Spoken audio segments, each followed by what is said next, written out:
नमस्कार प्रिय छात्रों, आराधना हिंदी साहित्य में आपका स्वागत है। मेरी बद्रीनाथ यात्रा विष्णु प्रभाकर द्वारा रचित एक यात्रा वृत्तांत है। विष्णु प्रभाकर जी का जन्म 21 जून 1912 को मुजफ्फरनगर उत्तर प्रदेश के मीरापुर कस्बे में हुआ था। आपका बचपन से ही आपको लेखन में रुचि थी और आपने प्रारंभ में प्रेम बंधु तथा विष्णु नाम से रचनाएं लिखी हैं। आपने सुशील नाम से समीक्षाएं भी लिखी हैं और आपने एक जिज्ञासु के रूप में हिमालय सभी तीर्थ स्थलों सहित लगभग संपूर्ण भारत का भ्रमण किया है और आप भारत सरकार के विभिन्न मंत्रालयों में हिंदी सलाहकार समिति के सदस्य रहे हैं। यह मेरी बद्रीनाथ यात्रा का सारांश कुछ इस तरह से है कि एक हिमालय की प्रकृति को देखते ही जो अकवि भी कवि और अदार्शनिक भी दार्शनिक बन जाता है, हिम शिखरों की जो सुंदरता है वो मन को मोहने वाली है। गंगा के अनेक रूप हैं, जैसे गरुण गंगा, विष्णु गंगा, पांडुकेश्वर मंदिर, सहतूत के बीच कुबेर शिला आदि जो स्थान है दर्शनीय स्थान, वो बद्रीनारायण का मंदिर भी उसमें आता है। इस मंदिर में सरल भक्ति है, प्रकृति का सौंदर्य लोगों को बहुत ही आकर्षित करता है। कालिदास ने हिमालय के नगाधिराज कहा है हिमालय को, और इसके अंचल में सदा गंगाएं निरंतर बहती रहती हैं और इसी के देवदारू और भोजपत्र के वनों में हिंसक पशुओं के साथ कस्तूरी भी रहते नजर आते हैं। प्राचीन काल से मनुष्य हिमालय की इस दुर्गम प्रदेशों की यात्रा करता रहा है और एक बार जब लेखक सितंबर अक्टूबर के महीने में अपने साथियों के संग यात्रा करते हैं तो उसी का यहाँ वर्णन वो कर रहे हैं। हरिद्वार से पिपल कोटी केदारनाथ की शीत ऋतु की राजधानी उशीमठ तुंगनाथ मंदिर होते हुए यात्री सभी आगे बढ़ते हैं। कोई पैदल तो कोई कंडियों में यात्रा करता रहा है।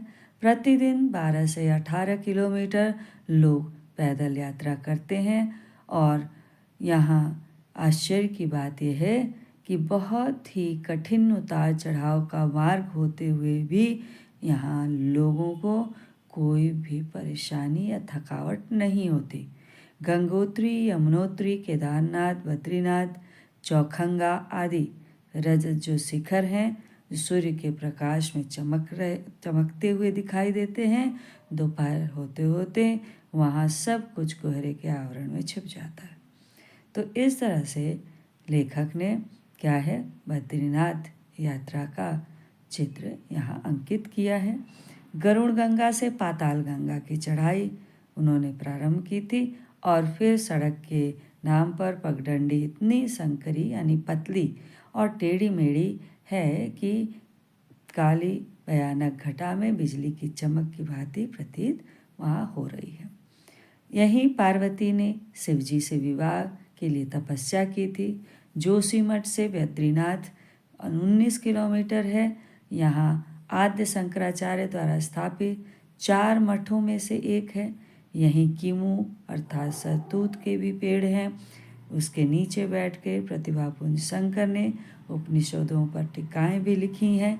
इस तरह से विष्णु गंगा और अलकनंदा के संगम विष्णु प्रयाग आता है, जो काफ़ी डरावना है, परंतु ऊंचे पहाड़ और गहरी घाटी पर आदमी की श्रद्धा ने हार नहीं मानी और पांडु राजा द्वारा बसाई गई बस्ती पांडुकेश्वर, जहाँ चौसर खेली जा गई थी, वहीं है। और देवदारू के पेड़ भी यहाँ बहुत ही सुंदर नजर आते हैं।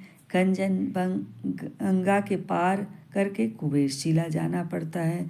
अलकनंदा के दोनों ओर के पर्वत नर नारायण कहलाते हैं। यहाँ कभी बेरी का वन था, बद्री पेड़ को कहते हैं। बद्रीनाथ का यह मंदिर 10,480 फुट की ऊंचाई पर बना है। मंदिर की कलाएं बहुत ही दृष्टि से परंतु आकर्षणीय है। सरल भक्ति का, प्रकृति के वैभव का, भारत की सीमा का अंतिम गांव यहाँ माना जाता है। यहाँ के गर्म पानी के कुंड हैं जो सहसा हाथ देने का साहस नहीं होता है। हरिजनों के मंदिर में दर्शन करते देख हर कोई गदगद हो जाता है, क्योंकि यहाँ किसी जाति का, वर्ण या संप्रदाय का कोई भेदभाव नहीं नज़र आता है। और इस तरह से लेखक विष्णु प्रभाकर ने प्रकृति के इस सुंदर स्वरूप का चित्रण करके मेरी बद्रीनाथ यात्रा जैसे यात्रा वृत्तांत को प्रस्तुत करने का प्रयास किया है। धन्यवाद।